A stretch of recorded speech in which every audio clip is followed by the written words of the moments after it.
Ever heard the phrase beat around the bush? Well, don't scratch your head just yet.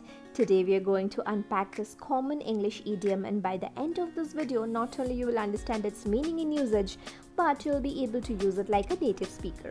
Now, let's dive straight into it. Typically, beat around the bush is a phrase used when someone avoids talking about what is important. It comes from the old hunting practice where hunters would literally beat around the bush to flush out game instead of going directly into the bushes. So how do we use this in everyday conversation?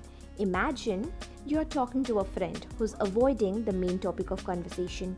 You might say, "Stop beating around the bush and tell me what happened." This is a polite way of asking someone to get to the point. In terms of punctuation, ensure to emphasize the beat in beat around the bush. This will help you sound more natural when using the phrase.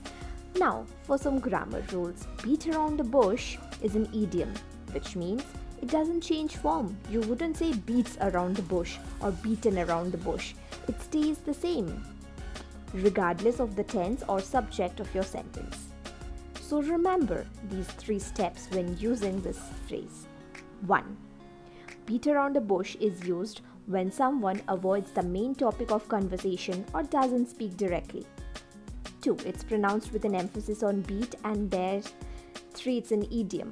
To sum it up, beat around the bush is widely used idiom in English, means to avoid the main topic or not. Remember to emphasize the beat, and no matter the tense or subject of your sentence, the phrase stays the same. So the next time you find someone not going straight to the point, you know what to say.